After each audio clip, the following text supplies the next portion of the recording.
First কোশ্চেনে দেওয়া হচ্ছে fx = sin 2x - x। বলছে যে প্রান্তিক বিন্দু সমূহ নির্ণয় করো, মানে এখানে x এর কোন ভ্যালুর জন্য fx এর ম্যাক্সিমাম ভ্যালু থাকবে অথবা মিনিমাম ভ্যালু থাকবে সেটা আমাদের জিজ্ঞেস করা হয়েছে। এটাকেই ঘুরিয়ে লেখা রয়েছে। তো এখানে আরেকটা জিনিস দেওয়া ছিল -π/2 <= x <= π/2, মানে x এর ভ্যালুটা রয়েছে -π/2 থেকে +π/2 এর মধ্যে। তো এই ধরনের অঙ্কে কি করতে হয় আমরা জানি যে সবার আগে আমাদের f' বার করতে হবে। sin 2x এর ডেরিভেটিভ করলে কত হবে? cos 2x কার রেসপেক্টে করলাম না 2x এর রেসপেক্টে করেছি, তাই 2x এর আরেকবার ডেরিভেটিভ করলে হয়ে যাবে 2। x এর করলে কত হবে? x এর করলে হচ্ছে 1। সেকেন্ড অর্ডার করছি, তাহলে এখানটা পেয়ে যাব -2 sin 2x। 2x এর করলে কত হবে? 2x এর করলে আরেকটা 2 আসবে। 1 এর করলে হচ্ছে 0, তাহলে এখানটা হচ্ছে -4 sin 2x। তো আমরা জানি যে ফার্স্ট অর্ডার = 0 ধরে নিতে হয়, তাহলে আমরা f' টাকে 0 লিখছি, তাহলে এখানটা কত হবে? এখানটা হয়ে যাবে 2 cos 2x - 1 = 0।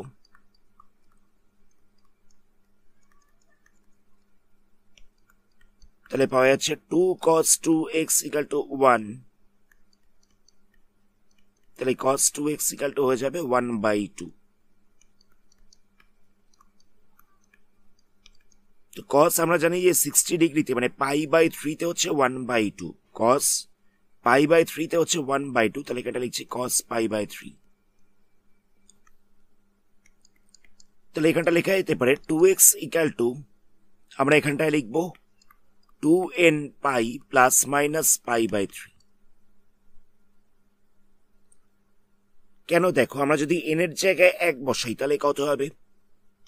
আমরা এখানটা লিখেছিলাম 2nπ ± π/3, তো আমরা এখানটায় n এর জায়গায় 1 বসাচ্ছি, তাহলে এখানটা হচ্ছে 2π ± π/3, মানে 2π মানে হচ্ছে 360 ডিগ্রি, তাহলে এটাকে লেখা যেতে পারে 90 × 4 ± π/3। আচ্ছা, আমরা একবার প্লাস লিখলাম, তারপর একবার মাইনাস দিয়ে লিখবো। আচ্ছা, এখানটায় কত ছিল? এখানটা ছিল cos,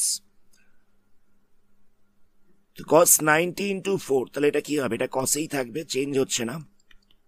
কোন কোয়াড্রেন্টে পড়ছে? all sin tan cos, all sin tan cos, মানে এটা পড়ছে ফোর্থ কোয়াড্রেন্টে। তো আমরা জানি যে ফোর্থ কোয়াড্রেন্টে cosটা হয় পজিটিভ, তাহলে আমরা এখান থেকে পাচ্ছি cos π/3।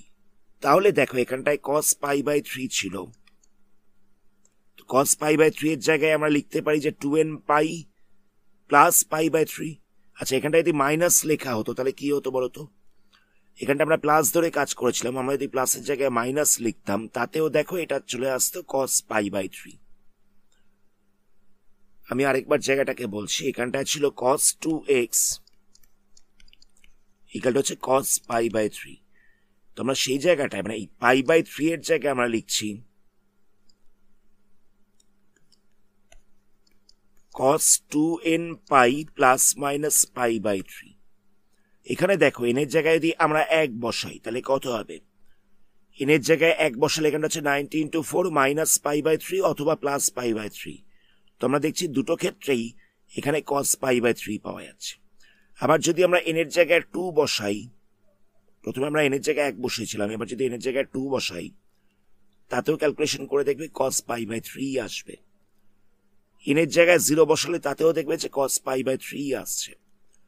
তো সেই কারণে আমরা এখানটা লিখেছি যে 2x = 2nπ ± π/3।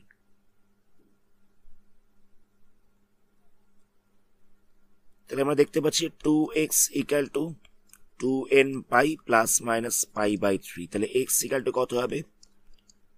nπ 2nπ/2 ± π/6, 2টা ক্যান্সেল হয়ে যাবে, তাহলে হচ্ছে nπ ± π/6। আচ্ছা, এবার আমরা কি করব? n = 0 বসাচ্ছি, তাহলে x = কত হবে? x = হয়ে যাবে ± π/6, x হয়ে যাচ্ছে ± π/6। আচ্ছা, আমরা কেন n এর জায়গায় 0 বসালাম, n এর জায়গায় কেন 1 বসালাম না? আমাদের বলে দিয়েছিল যে এক্স এর ভ্যালুটা রয়েছে -π/2 থেকে +π/2 এর মধ্যে। তো এন এর জায়গায় যদি 1 বসাও তাহলে এক্সটার এই রেঞ্জের মধ্যে থাকবে না, এন এর জায়গায় 2 বসালেও হবে না। তো সেই কারণে আমরা এন এর জায়গায় 0 বসিয়েছি শুধুমাত্র। তাহলে এখান থেকে আমরা এক্স এর দুখানা ভ্যালু পাচ্ছি, একটা হচ্ছে যে x = +π/6 আর একটা হচ্ছে x = -π/6। তোমরা সেকেন্ড অর্ডারটায় x এর জায়গায় একবার +π/6 বসিয়ে দেখব। তো সেকেন্ড অর্ডারটা কত ছিল? এটা ছিল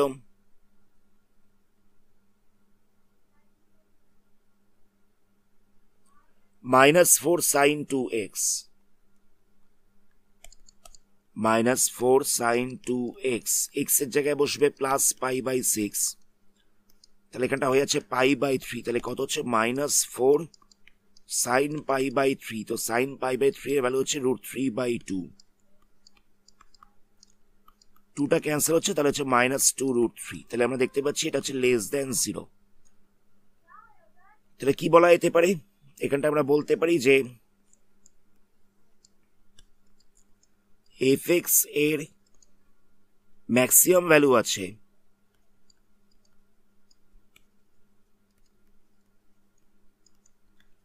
x = +π/6 এ। নেক্সট আমরা সেকেন্ড অর্ডারটায় x = -π/6 বসিয়ে দেখব। তাহলে কত হচ্ছে? সেকেন্ড অর্ডারটা ছিল -4 sin 2x, তো এখানে x এর জায়গায় -π/6 বসছে, 2 দিয়ে ক্যান্সেল করলে এখানটা 3 পড়ে থাকবে, তাহলে কত হবে? sin -π/3, তো এই মাইনাস সাইনটা বাইরে বেরিয়ে যাবে, তাহলে এখানটা প্লাস হচ্ছে,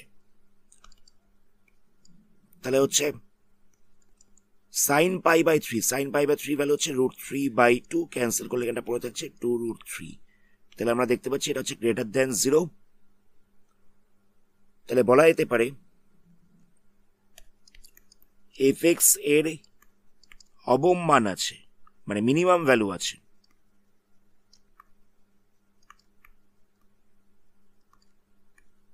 x = -π/6 এ। এই দুটো হচ্ছে আনসার। নেক্সট কোশ্চেন দেখো। নেক্সট কোশ্চেনে বলছে y = e⁻x sin x এর প্রান্তিক বিন্দু সম নির্ণয় করো। মানে সেম আমাদের একই রকম ভাবে দেখতে হবে যে কোন ভ্যালুর জন্য এটা ম্যাক্সিমাম ভ্যালু রয়েছে, কোনটার জন্য এটা মিনিমাম ভ্যালু রয়েছে, মানে এক্স এর কোন ভ্যালুর জন্য। তো আমরা কি করব? এখানে আমরা ফার্স্ট অর্ডার করছি, মানে dy dx করছি। তো এখানে আমাদের ইউভি করতে হবে, দেখে বুঝতেই পারছো। প্রথমে একবার e⁻x এর ডেরিভেটিভ করছি, তাহলে sin x টা থাকছে, আবার e⁻x টাকে রাখছি, sin x এর ডেরিভেটিভ করছি, তাহলে হচ্ছে cos x। নেক্সট আমাদের সেকেন্ড অর্ডার করতে হবে, d2y dx2 করতে হবে, তাহলে কত হবে? একবার এখানটা ইউভি করতে হবে, একবার এখানটা ইউভি করতে হবে। তো e⁻x এর করলে e⁻x হবে, sin x টা থাকবে, আবার e⁻x টা রাখছি, sin x এর করছি, তাহলে এখানটা হয়ে যাবে cos x, আবার e⁻x এর করলে e⁻x হবে, cos x টা থাকবে, আবার e⁻x টাকে রাখছি, cos x এর করছি, তাহলে হয়ে যাবে -sin x। এটা মাইনাস সাইন আসবে, তাই এখানটা মাইনাস করে দিয়েছি। তাহলে এখান থেকে দেখো e⁻x sin x টা ক্যান্সেল হয়ে যাচ্ছে, তাহলে পাওয়া যাচ্ছে 2e⁻x cos x। নেক্সট আমরা জানি যে dy dx = 0 ধরতে হবে, তাহলে dy dx = 0 ধরলে কত হচ্ছে? এখানটা হয়ে যাচ্ছে e⁻x sin x plus e⁻x cos x = 0, e⁻x sin x plus e⁻x cos x = 0।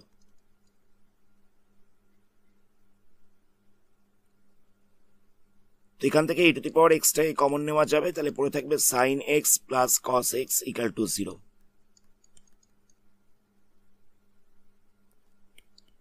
তো আমরা sin x plus cos x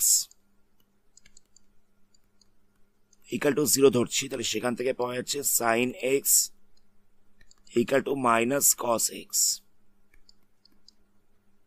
cos x টাকে সাইড চেঞ্জ করলে এখানটা হয়ে যাবে tan x = হচ্ছে -1, মানে cos x টাকে সাইড চেঞ্জ করলাম, তাহলে এখানটা হবে sin x/cos x equal to হচ্ছে -1, তাহলে এটাকে লেখা যেতে পারে tan x equal to -1।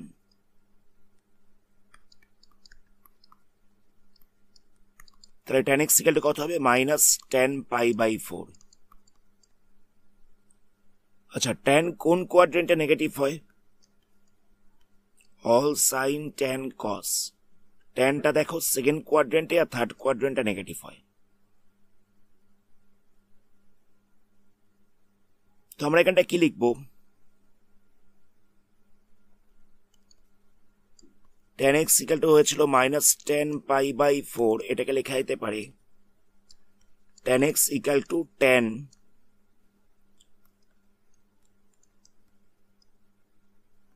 mπ - π/4।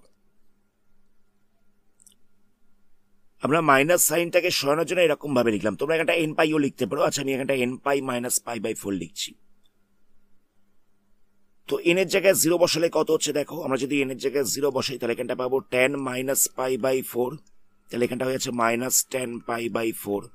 আবার যদি n এর জায়গায় 1 বসাই তাহলে কত পাবো? এখানটা হচ্ছে tan π - π/4, তাহলে কত হচ্ছে 2 × 90 - π/4।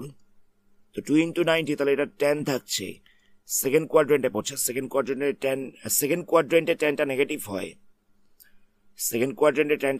তাহলে এখানে একটা মাইনাস সাইন আসবে। একই রকম ভাবে যদি এখানে n এর জায়গায় 2 বসাও তাতেও দেখবে যে -10π/4 আসছে। তাহলে x ইকুয়াল টু লেখা যেতে পারে nπ - π/4। আচ্ছা, আমাদের তো এখানে মিনিমাম ভ্যালু ম্যাক্সিমাম ভ্যালু দুটোই বার করতে হবে। তো আমরা কি করব? একবার n equal to odd number ধরবো, একবার n equal to even number ধরবো। মানে একবার যুগ্ম সংখ্যা ধরবো, একবার অযুগ্ম সংখ্যা ধরবো। তো যখন n ইকুয়াল টু হচ্ছে অড নাম্বার, ইভেন নাম্বার, nটা যখন হচ্ছে ইভেন নাম্বার মানে যুগ্ম সংখ্যা, তখন লেখা যেতে পারে n ইকুয়াল টু 2m। কথাটা বোঝো, nটা যখন যুগ্ম সংখ্যা রয়েছে, ইভেন নাম্বার রয়েছে, তখন আমরা লিখছি n ইকুয়াল টু 2m। যুগ্ম সংখ্যা মানে কি? যুগ্ম সংখ্যা মানে হচ্ছে 2, 4, 6, 8 এরকম ভাবে থাকছে। তো সেই কারণে লেখা হচ্ছে 2 × m, মানে 2 × 1 করলে পাবে 2, আবার 2 × 2 করলে পাবে 4, 2 × 3 করলে পাবে 6। সেই কারণে লেখা হচ্ছে 2m।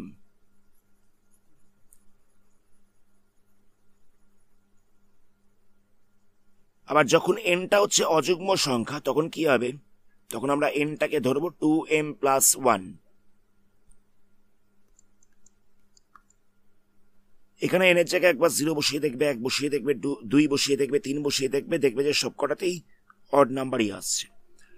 তাহলে আমরা x ইকুয়াল টু কত পাচ্ছি? যখন nটা হচ্ছে যুগ্ম সংখ্যা তখন হয়ে যাচ্ছে 2m π - π/4, আর যখন nটা হচ্ছে অযুগ্ম সংখ্যা কত হচ্ছে 2m + 1 π - π/4।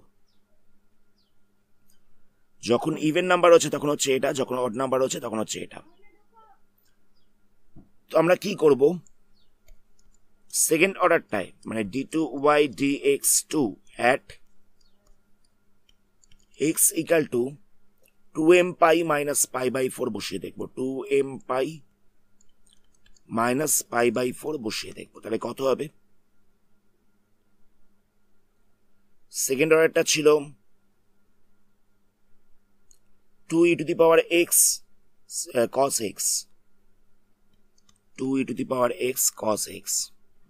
তাহলে এখানটা হচ্ছে 2e to the power 2m π - π/4 R cos 2m π - π/4। তো এখানে আমরা m এর জায়গায় যদি 0 বসাই তাহলে কত পাবো? m এর জায়গায় যদি 0 বসাই, আমরা এটা রাফেতে করে দেখছি, তাহলে এখানটা হয়ে যাচ্ছে 2e - π/4, এখানটা হচ্ছে cos -π/4। কসেতে অ্যাঙ্গেলে মাইনাস থাকলে এই মাইনাস সাইনটা বাইরে বেরোয় না। তাহলে দেখো এই ভ্যালুটা হচ্ছে পজিটিভ, তাহলে আমরা দেখতে পাচ্ছি এই ভ্যালুটা হয়ে যাচ্ছে পজিটিভ। তাহলে লেখা যেতে পারে যে x ইকুয়াল টু 2m π - π/4, এটাতে yটা মিনিমাম ভ্যালু আছে।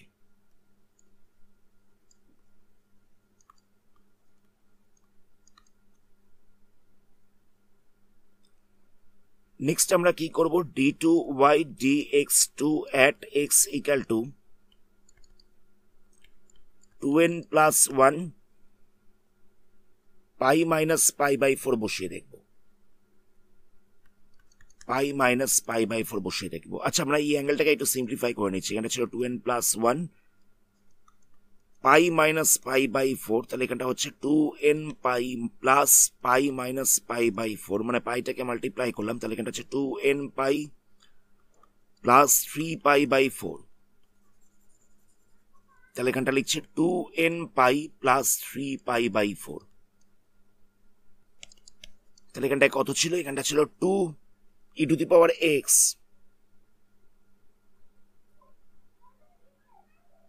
x এর জায়গায় বসবে 2n pi plus 3 pi by 4, আবার cos এতে বসবে অ্যাঙ্গেলে 2n pi plus 3 pi by 4।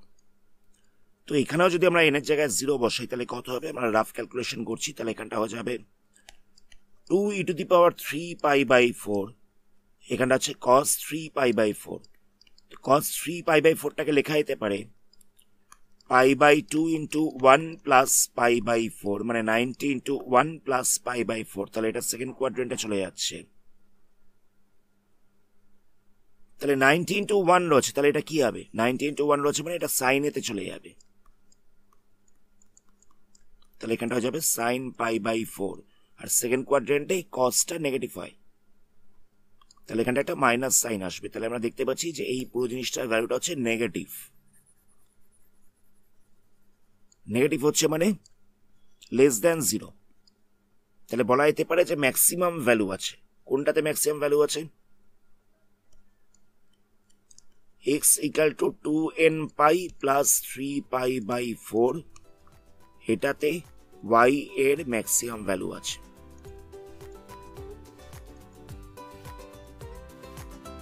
আজকের ভিডিওটা আমরা এখানে স্টপ করছি, এর পরবর্তী পার্টে এই চ্যাপ্টারে বাকি সামস নিয়ে আলোচনা করা হবে। ধন্যবাদ।